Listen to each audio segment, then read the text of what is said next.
Good morning, ma'am! Good morning, Megan! Sakto na kasalubong kita. Meron akong iuutos sa'yo. Sana hindi ko na lang pala pinati si ma'am. Ano po yun, ma'am? Wait lang. Ipaprint mo nga to. Sige po, ma'am. Kaso sira yung printing machine sa library.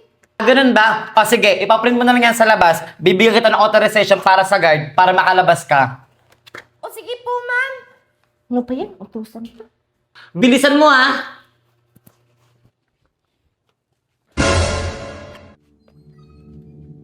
Ang dilim naman dito. Siyempre, stock room nga, di ba? O, may buksan mo na yung ilaw. Okay. Ano ba ang kukunin natin dito sa stock room? Yung mga papel ng dating principal dito. Sabi ni ma'am, nasa taas daw yun. Oh, ano pang hinihintay natin? Tara na, pumunta na tayo sa taas. Anong oras na? Magsisimula na yung assembly meeting natin. Oo, mo naman, Junjun. May isang oras pa naman. Mauna ka kaya, Junjun. Ba, kasi may daga dito nakakatakot. O sige, sige. Mauna ka na, Mimay. O sige. Ang dilim naman dito.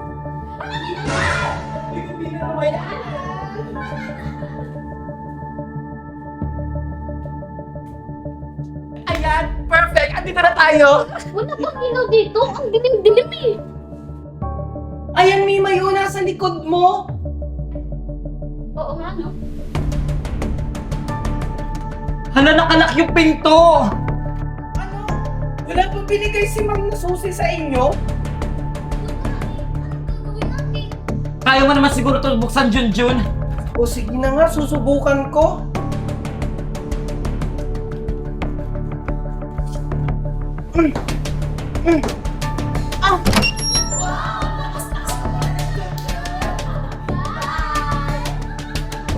Babay, Junjun!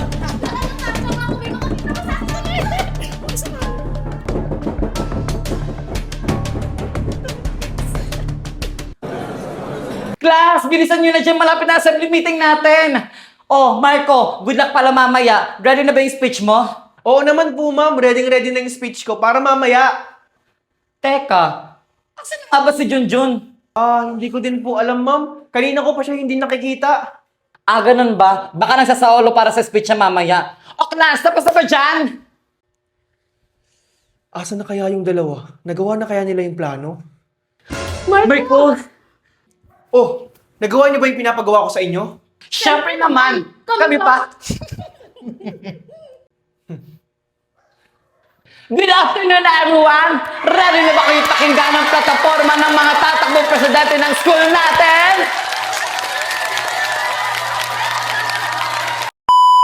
Thank you! Next, dadako na tayo for senator! Bakit wala pa si Junjun?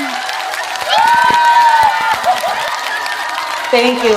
Napakaganda ang iyong plataforma. Okay, next. Dadako naman tayo kay Mr. Diskaya. Wala bang palakpakan dyan?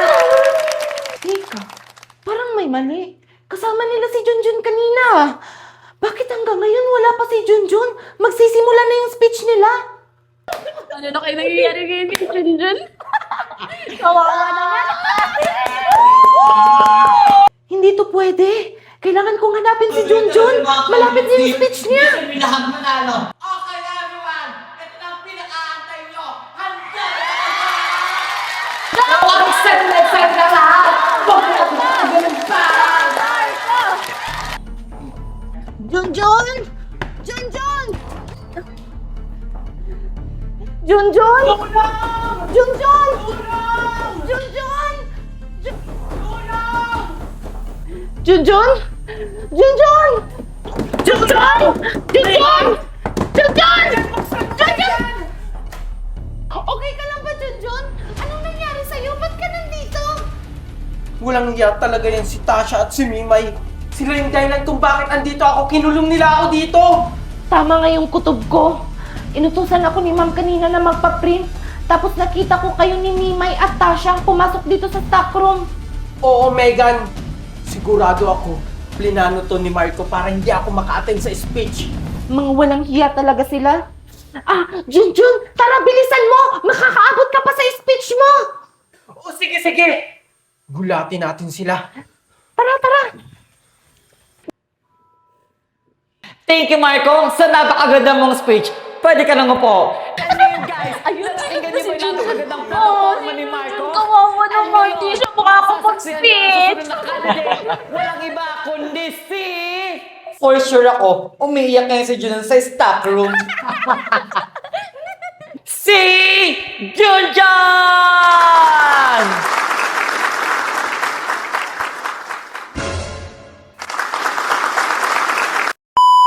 Wow! Hindi rin talaga magpapatalo din si Junjun. Napakaganda ka ng plataforma. Dahil dyan, guys, palakpakan naman kayo dyan! Paano nangyari yun? Tasha, paano nangyari nakalabas si Junjun sa stock room? Hindi ko din alam, Mimay. So bago tayo magtapos sa ating assembly meeting, batiin mo natin sila ng good luck and congratulations sa lahat ng candidates. Akala ko ba maayos yung trinabaho nyo? Bakit nandiyan si Junjun? Bakit nakalabas siya sa stock room? Sinasabi ko na nga ba na kayong tatlo ang may pakana kung bakit nakulong si Junjun doon sa stock room? Hindi ko to papalampasin. Isusumbong ko kayo sa principal. Lalo ka na, Marco, para ma-disqualify ka. At bakit? May ebidensya ba? Eh di magsumbong ka, Megan. Bakit? Paniniwalaan ka ba ng principal? Eh wala kang ebidensya? Oo nga, masyado kang mapagbintang. May ebidensya ko. Nakita ng dalawang mata ko. Hindi ako papayag na hindi nyo pagbabayaran ang ginawa nyo kay Junjun. Gusto mo ako pa magbayad? Kayong dalawa, ayusin nyo. Kailangan hindi to makaabot kay ma'am at sa principal. Ano ka ba, Marco? Huwag kang mag-alala. Kayang-kaya natin si Megan tsaka si Junjun. Oo nga, Marco. Masyado ka namang kinakabahan. Hindi ako natatakot. Baka nakakalimutan nyo na kayong dalawa lang yung gumawa. Oops! Saan ka na nagpupunta? Siguro pupunta sa principal office para magsumbong. Bakit natatakot kayo? Kasi guilty kayo. Ay, magsusumbong ka talaga. Akala mo, makakatapak ka sa principal's office? Anong ibig nyo sabihin? Ano ba? Ano ba? Saan niyo ba ako dadalhin? Wala ka rin kawala. Hulaan mo, Megan. Kung saan ka na akong dadalhin. Basta, Megan, sumama ka na lang. Tara. Marco! Akala mo hindi ko alam na ikaw yung nagplano na ikulong ako dun sa stock room? Buti alam mo, Junjun.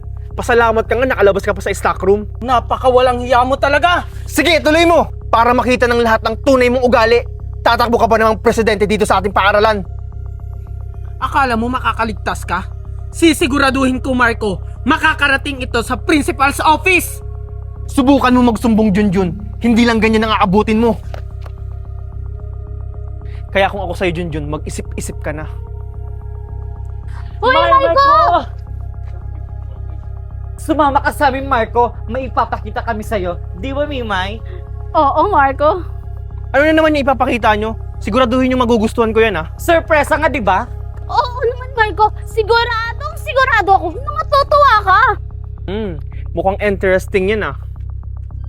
Wala naman siguro makakakita sa atin. Tara. Anong ibig nyo sabihin? Tulong! Tulungan niyo ako! Tulong! Kahit sumigaw ka pa ng malakas, walang makakarinig sa'yo! Kumagiya talaga kayo! Yan yung napapala mo. Eh kung hindi ka lang kasi nangialam, Megan, eh di sana kasama ka namin ngayon. Kahit hindi na ako magkaroon ng kaibigan, kung kasinsama ng ugali nyo, wag na lang! Anong sabi mo? Ayan ang napapala sa'yo! Pakita nyo. Ha? Megan? Anong ginawa nyo kay Megan? Bakit nyo siya tinali? Oh, bakit, Marco? Di ba yan yung gusto mo? Kung hindi namin yan tinali, sigurado ako magsusumbong yan kay Ma'am Principal. Sa bagay, tama naman kayo. Yan kasi, kung hindi ka lang sana nakialam, hindi ka madadamay. Kahit mamatay pa ako dito, Marco, kung nasa tama ako, ipaglalaban ko! Asan na kaya si Megan? Oh, Junjun, ba't dito ka pa sa school? Sino inaantay mo? Si Megan po hinihintay ko. Sabi niya po kasi dito ko siya hihintayin. Anong oras na po? Wala pa siya. Ganun ba? Baka naglilinis pa ng classroom, antayin mo na lang. O sige na, aalis na ako. Mag-iingat ka ha. Sige po ma'am. Thank you po.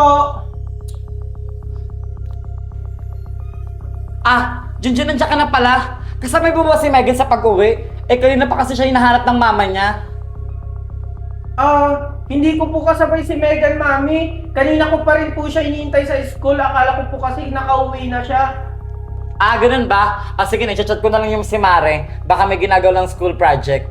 Sige na, magpahinga ka na. Sige po, mami. Asan kaya si Megan? Ala, tumatawag na sa akin si Mami. Paano ba yun? Kailangan ko nang umuwi. Oh, Tasha, kalma! Sabay-sabay na tayong umuwi! Anong ibig niyo sabihin? Siguro naman alam mo na yung nasa isip namin. Babay, Megan! Valerie! Huwag niyo akong iwan dito! Nakakatakot dito! Tulong! Tulong! Tulong! Huwag kang matakot, Megan. May kasama ka naman dito. Kaso nga lang, mga daga. Huwag niyo akong iwan! Mga walang iya talaga kayo!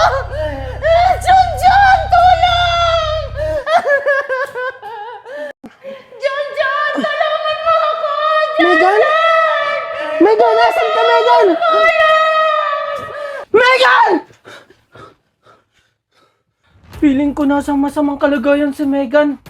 Kailangan ko siyang iligtas.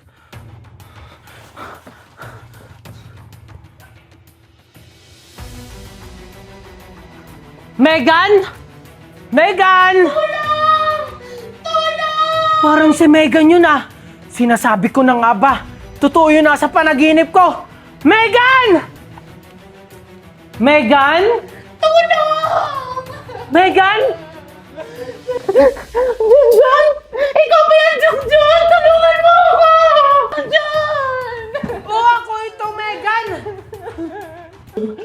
Megan! Anong ginawa nila sa'yo?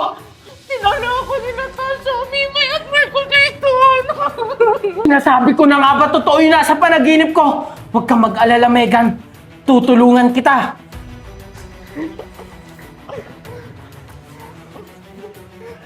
Salamat, Junjun, at andyan ka para tulungan ako! Huwag kang mag-alala, Megan. Sobra na yung ginagawa nila. Maghihiganti tayo. Anong gagawin natin, Junjun? Basta, maghihiganti tayo kahit mali yung ginagawa natin. Tara na, Megan. Good morning, class! Excited na ba kayong lahat malaman ang resulta ng eleksyon? Ma'am, kailan malalaman ang result? Baka ngayon o bukas dahil hindi pa tapos ang bilangan. Abangan nyo na lang sa bulletin board ng school natin. O sige, mag-umpisa na tayo ng attendance natin. Teka, asa nga pala si Junjun? Absent pa siya ngayon? Baka absent siya ngayon, ma'am. Kaya nga, ma'am, absent siya ngayon. Ganyan ba yung magiging presidente? Pala absent? Bakit siya absent ngayon? Anytime pwede lumabas ang resulta ng botohan. May alam ba kayo? Nag-chat ba siya sa inyo? Good morning, Ma'am! Good morning, classmates! Sorry we're late. Ay, buti andyan ka na, Junjun. Akala namin absent ka ngayon. O sige na, umupo na kayong dalawa. Thank you, ma'am! Paano nangyari yun? Bakit nakatakas si Megan? At bakit magkasama silang dalawa? Bakit magkasama sila? Hindi ito maaari. Junjun, Marco, mag-ready kayo ha. Dahil anytime pwede lumabas ang resulta ng botohan. Ano yon? May meeting daw po sabi ng principal. Okay, sige. Pakisabi kayo na susunod na ako. Okay, class. Wala pala tayong klase ngayon dahil meron kaming meeting ngayon. Ano, Tasha? Nagulat ka ba? Or natatakot ka na? Paano to nangyari? Huwag mo nang alamin. Tsaka huwag ka mag-alala. Walang nakakaalam sa mga ginawa niyo sa akin. Teka nga lang. Wala na ba yung kasama niyong si Mimay dito? Ano? Natakot na ba siya? Balita ko nag-out of country doon siya kasama yung daddy niya. Ako, Megan? Matatakot ako sa'yo? Hindi! Oh, Marco, bakit ka nagulat? Good luck nga pala sa ating dalawa. Ready ka na ba? Ano ibig sabihin mong ready na? Ay, hindi ka pa pala ready, Marco? Ready na yan. Ready na yung manalo. Pero sa amin, mag-ready ka na. Akala nyo hindi ko malalaman yung mga ginawa nyo kay Megan? Hindi to maaari. Oh, huwag kayong matakot, Marco. Wala namang nakakaalam. Bakit? Alam ba ng teacher natin? Alam ba ng principal? Alam ba ng ibang classmate natin? Di ba hindi? Ganun kasi kami kabait, Marco. Aba dapat lang. Dapat lang kayong matakot sa amin. Kasi kung hindi, hindi lang ganyan ang gagawin namin sa inyo. Hintayin mo lang. Mag-ingat kayo, Tasha, ha? Baka kasi bumalik sa inyo yung pinaggagawa nyo. Anong ibig niyong sabihin? Lintik lang ang walang ganti.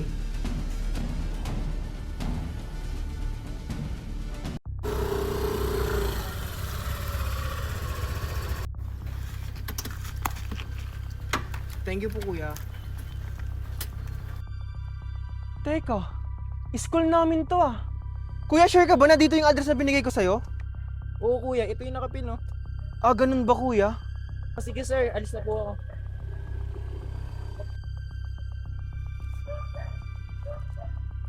Bakit iba yung nakasulat dito? Pero sa school yung address.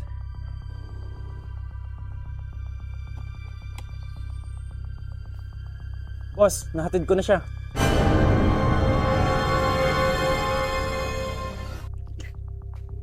Teka, si Marco yun ah. Ang pogi-pogi niya talaga sa suot niya. Siguro pupunta na din sa birthday party nila Megan. Sakto sabay na kami. Marco, sabi na tayo. Ha? Sabay saan? Sa birthday party nila Megan. Ah, anong sinasabi mo? Eh dito nakalagay yung address ng invitation card.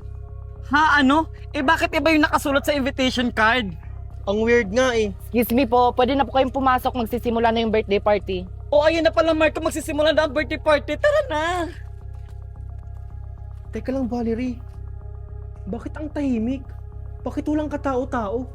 Nakakatakot pa naman dito sa school natin.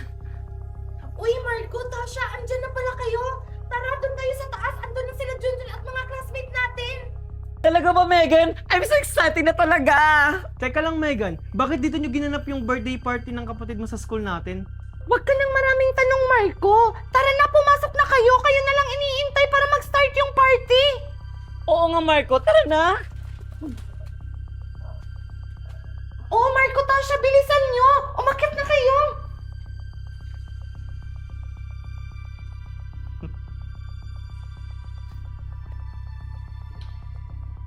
Parang familiar yung lugar na to. Oh, Marco, Tasha, bilisan nyo. Umakyat na kayo.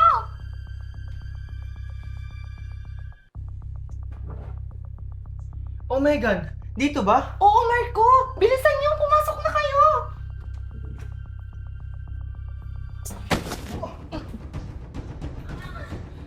Oh, ano, Marco? Tasha, may surpresa ba kayo? Walang niya ka talaga, Megan. Marco! Sino ka? Oh, Tasha. Hindi mo ba ako kilala? Junjun! Mga walang hiya talaga kayo! Pinagplanuhan niyo pala to? Ngayon, Tasha, humanda ka na. Kasi, mangyayari na yung mga pinaggagawa nyo sa amin. Anong ibig sabihin? Bitawan mo! Ano ba? Anong gagawin niya sa akin? Bitawan mo ko! Mas matitikman mo. Oh, alam mo na yung gagawin dyan, Megan. Ako na bahala dito kay Marco. Babay, Marco. Dito ka muna sa stock room nang maranasan mo yung ginawa mo sa akin. Bitawan mo ko! Masaya ba? Sinasabi ko nung nga ba, may plano ka! Yan ang napapagay sa'yo.